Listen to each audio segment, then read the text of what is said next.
I do have another one. It's, well, wow, this one is something.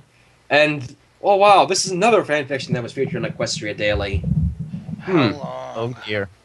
And this one is, well, get ready for people, another Pinkie Pie fanfic. Yeah! Yes! Oh, yes. Excuse me, I need to find insane music for this occasion. Oh, how ironic. It's from the same person who wrote Shipping Goggles, AbsoluteAnonymous. Oh boy. What is And it? don't worry, Okay, this now is I'm not thinking a maybe I romance. shouldn't. This is not a romance, it's a comedy. And it's a Pinkie Pie set. Oh, it's a comedy. Okay, let me find something funny. The fanfiction by Absolute Anonymous is called Pinkie Watches Paint Dry. What? That's strange. No, we've seen Pinkie watch paint dry before. Well, what do you say we take a look at this? I mean, we got time. Yeah. Hold on, I need to. Let's start reading. I'm sure I'll find something silly to put in here. Let us. This is Pinkie Watches. This is Pinkie Watches Paint Dry once again by Absolute Anonymous. The room had been orange, and now it was not. Pinkie Pie couldn't wrap her head around it. How very, very easy it was to change the identity of a thing, simply by changing its color, whether it was willing to be changed or not.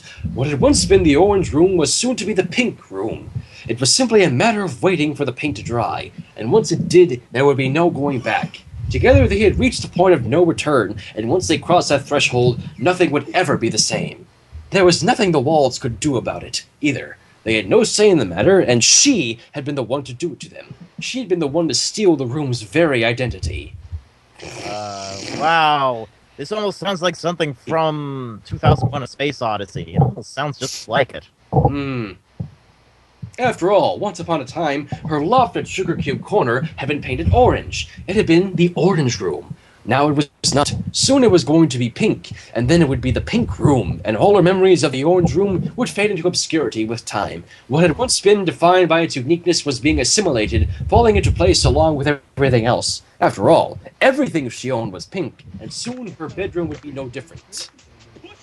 Hello there. Arrow. Keiro! Not time yet. What? It's not I that don't know. time. Was that silly enough, or should I look for something sillier? Let's just keep going. Yeah, let's just save it for later. Eh. What did that say about the fleetingness of the individual when something as simple as a can of paint could change the very nature of a thing? When the mere color could change what a thing was at its very core? For a room that was no longer orange could no longer be called the Orange Room. The room would become something else entirely. Even if she had painted over it once the pink had dried, in order to try and recapture the orange she was quickly finding herself missing, it would never again be simply the Orange Room. Instead, it would forever be known as the room that had once been orange and then was pink and now is orange again. And Pinkie Pie didn't Whoa! Is that a Prince reference? I don't know. And Pinkie Pie didn't know if she'd be able to remember a name that long. Even the acronym Trobotwapanoa was too long for her liking.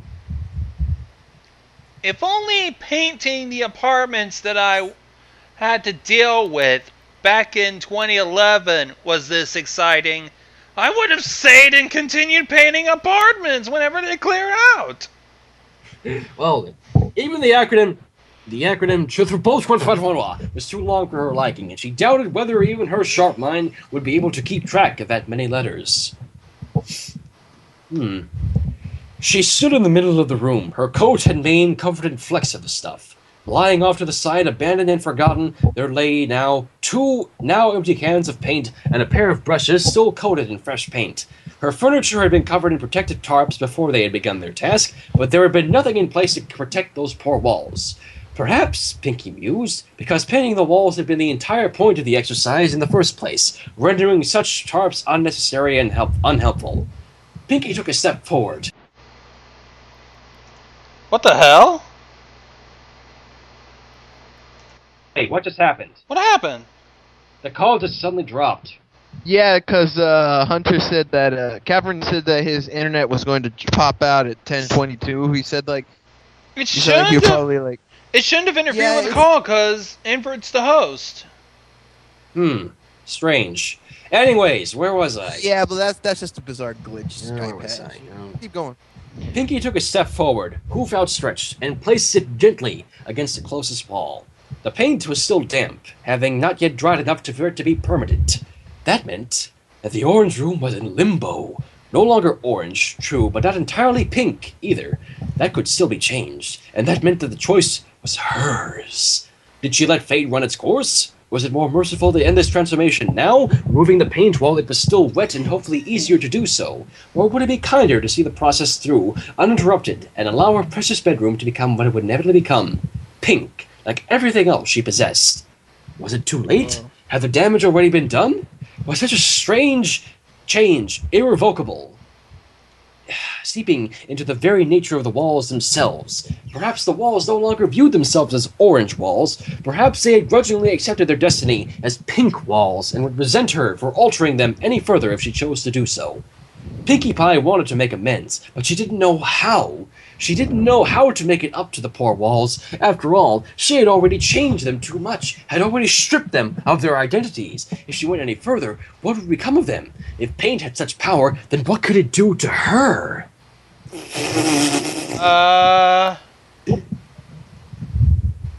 You serious? I have something to say about that, but I'm gonna hold my peace until the end of this fic because I need to hear the whole thing before I say anything. Wide-eyed, Pinkie examined her hoof. Bright pink, like the rest of her, but now it was streaked with pink paint as well. If paint could change the very essence of a thing, what would it have done to her if the paint had been green or blue or burnt sienna instead of pink? It had been a fortunate coincidence that she happened to be her own favorite color, one that she would forever be grateful for. But if that hadn't been the case, she couldn't even begin to imagine what it would have meant. If the paint she'd chosen had been any other color, then accidentally becoming covered in it would have changed her, just as the four walls surrounding her had been changed. She wouldn't have been a Pinkie Pie covered in pink paint polka dotties, the way she was now. She would have been a blue polka dotted, almost Pinkie, but not quite. She would have been a proper Pinkie at all if she'd been sated in blue, and if she wasn't necessarily a Pinkie, if that wasn't a static thing, and if it was so easy to change her disguise, then who was she? Did you just do a Dr. Seuss thing there? I have no fucking idea. I think at And this yes, point, let's not I feel like question a it. Doctor Who paradox deal. Anyway, sorry folks, I was knocked out for a moment, but now I'm back. Anyways, if she wasn't a full-blooded Pinkie Pie, then she didn't know who she was at all. She certainly couldn't be a bluey or a greeny or a burnt sienna-y. She had been a Pinkie all her life, after all, and she was exceptionally good at it. Being a Pinkie Pie was all she'd ever known, all she could trust herself with, all she wanted. She couldn't bear the thought of some kind of forced change claiming her identity. But wasn't that what she had always self done to the Orange Room? She had taken it upon herself to change it, potentially against its will. For the better, she had believed all the time. She was now quickly coming to regret it. But perhaps all she'd done was steal its identity and force a new one upon it, one that it had no option about. The Orange Room was no longer the Orange Room. Pinkie Pie might no longer be Pinkie. All that took to change a thing in such a way was a simple can of paint. Almost hesitantly, Pinkie Pie once again touched the drying pink paint, only to find that it was no longer wet to the touch. It was too late then. The deed had been done, and the Orange Room was gone forever. In its place, there was nothing but pink. My.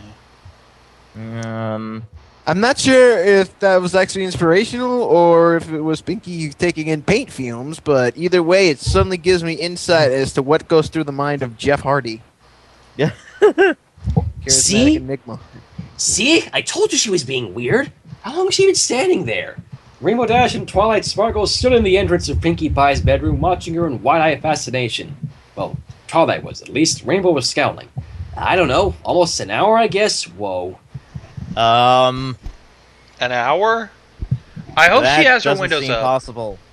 She wanted to paint her room, so I said I'd help, and we started painting, then suddenly she just started staring at the wall, looking scared and saying stuff like, "What have I done? What have I done? I'm so sorry!" and acting all crazy, and then she started doing this. What? Pinkamena Diana Pie, anybody? No, not that yet. Are you sure she isn't just being Pinkie Pie? Twilight ventured. From her perspective, all she could see was the pink pony standing perfectly still in the middle of the room, a glazed look in her eyes as though she were deeply lost in thought. That would have been alarming enough under ordinary circumstances, but with Pinkie, it was especially so. Pinkie Pie wasn't exactly the kind of pony prone to bouts of deep philosophical thought, and the unicorn had to acknowledge that seeing her in the midst of such contemplation was a tad worrisome.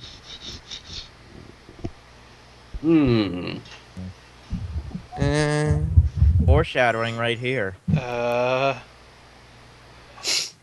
Pinkie Pie doesn't act crazy like this. Pinkie Pie acts crazy by jumping around and talking about random stuff. Since when did she get all moody? There was a brief silence while the two of them watched their friend continue to stand perfectly still. She might not even have been breathing. They had no way to tell. There was nothing in her stance to give it away, and from their position, they couldn't see whether her chest was rising or falling or not. She was like a statue. Heavy stuff. Especially for watching paint dry. Just you wait. Her hair is gonna go flat and she'll start talking to rocks any second now.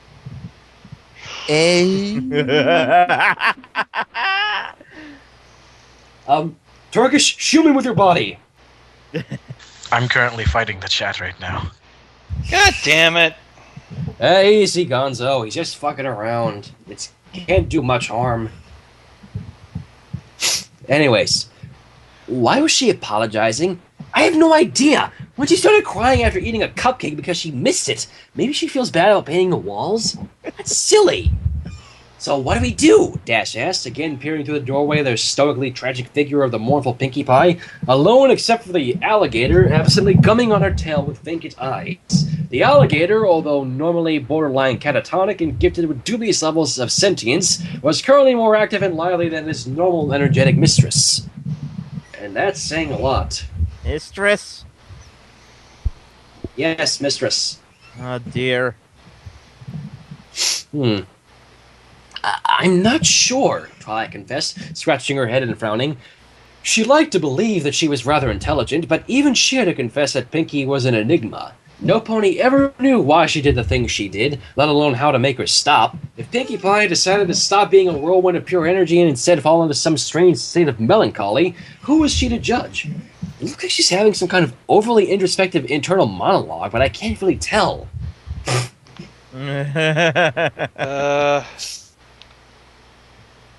Well then.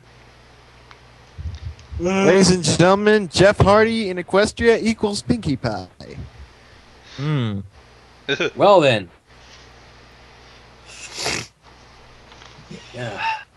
What? What kind of egghead are you? Aren't you supposed to be good at fixing this kind of thing? Twilight shrugged helplessly, and Rainbow Dash rolled her eyes before stomping away. She could have easily flown down the stairs, but she seemed determined to make as much noise as possible in order to emphasize just how fed up she was, and so stormed down the steps, shaking the entire house. Whoa. Damn, Dash being Dash. so brash. Yeah, Brash and shit. she's not trying to make an earthquake here. Yeah. For a minute or two, Twilight remained in the door, watching her friend somewhat curiously. She was yet to solve the puzzle of Pinkie's existence, and this was just another mystery regarding her strange friend. But like all intellectuals, she knew how to pick her battles. Pinkie Pie was a case she may never solve, and there would be no point in straining herself to try. So instead, she would observe and see what she could learn about Pinkie Pie's currently curious state for future reference. She wasn't entirely clear on why Rainbow Dash had come to her for help, which the egghead comment made her suspect that the Pegasus had thought she'd know a spell to snap Pinkie out of this unprecedented lucidity or something, but the stupor that the pink pony was in was almost hypnotic. Seeing the normally spastic Baker so subdued for once had a strangely relaxing effect, and Twilight almost didn't want it to end, truth be told. It was peaceful. Oh, I hope this doesn't turn into what I think it's going to be. Excuse me. Meanwhile, at the Hall of Justice. She was a murderer. At least if Orange Room had been an actual pony instead of a studio apartment, his blood would have been on her hooves as a result of what she'd done to him. Only in this case, it wasn't blood, it was paint.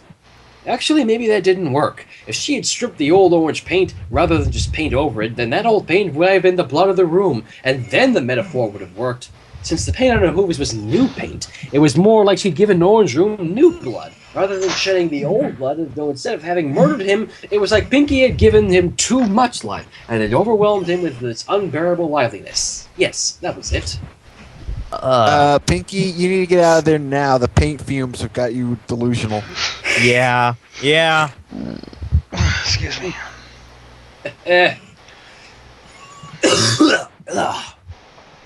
Rainbow Dash barreled past Twilight Sparkle and into the freshly painted room, knocking aside Gummy the alligator so that she could shove a cupcake into Pinkie's face. Cupcake! Look at the cupcake! Eat the cupcake! Okay. Anybody remember Cartman shoving a dollar bill in Cunny's face while he was in a coma in a hospital bed going, look, a dollar bill, dollar bill. Wow. Gonzo, you alright there? This is getting weird. Yes, it Remember, is, Gonzo. remember, Gonzo, Yes, I'm it gonna is. hold your hand throughout the entire thing. Let's just hope. Rainbow- Let's just hope it ends soon. For a moment, Pinkie looked startled just to see Rainbow Dash there in front of her, a dazed look crossing her face. Then her eyes fell on the cupcake and grew wide. With a squeal of joy, she yanked it from the Pegasus and shoved it into her mouth, mmming in pleasure, licking her lips. Wow, thanks, Dashy! That was yummy! I haven't had a cupcake in like forever! I totally needed one! So, all it took to break Pinkie's stupor was a cupcake. Well, alright then! It's Pinkie Pie. It's not supposed to make sense. No, it is Yeah. not. I wouldn't be surprised if she breaks the fourth wall next. She's done it before. Why wouldn't she do it now? Rainbow Dash grinned, looking triumphant. Mr. Mrs. can get like this sometimes when you don't have enough sugar, and then you start slowing down and watching grass grow and stuff, and all it takes to stab you out of it is a cupcake. So all it was is just that she didn't have a cupcake, and her blood sugar was running low. So she has a special fourth wall-inducing case of diabetes. Diabetes. I'm Wilfred Brimley, and I'm here to talk to you about diabetes. Yeah, but this isn't the cute part. This type of diabetes is the sugar part. Yes. So you're good now? Back to normal? Yeah, huh? Thanks for the cupcake again. He cried through a mouthful of pastry, beaming. Red velvet is my favorite flavor right now. Red velvet. It's not that bad of a... Well, that's not that bad. I had a red velvet cake once. I don't think you understand the meaning behind that, Gonzo. Explain to us then. I was trying to be in a non-grim, dark way, but you evidently Oh, forced wait. it. Oh, God. Oh my gosh, this is so good! You should eat one too! We should have a cupcake party! Whoa. And now she gets a number. Yep, back to normal, Rainbow Dash declared, clapping Pinkie on the shoulder with a wing and steering her towards the door. Come on, I think the pain fumes are getting to me, too. Let's go make Tank and Gummy wrestle or something. Yay! And so the two friends left, chatting uncomfortably as they waltzed past Twilight, as though they'd forgotten that the unicorn was even there. With a sigh, Twilight turned to follow them out. Maybe, Pinkie thought, munching on the unexpected cupcake, maybe that's what life was all about, in the end. Accepting loss and change and finding a way to work around it and move on. Maybe life was about not letting the tragedies bog you down and cause you to forget little things that made life truly shine. Maybe life was about those small pleasures, those tiny instances of joy, and not so much about the bad things. Maybe that was the secret to true happiness. And so, Pinkie exited the formerly orange room with no lingering regrets, not looking back to what she left behind even once, instead choosing to look only forwards, to the bright future ahead, to friends, to delicious tasty cupcakes with sprinkles. Seeing the expression of beatific enlightenment on Pinkie Pie's face, Rainbow Dash rolled her eyes and sighed, muttering, "You are so weird." And that's the end. And I'd say that's a decent length of fanfics for tonight. Yeah. I think that last one was a precursor to cupcakes, actually. I wouldn't call that yet. Hmm. Yay.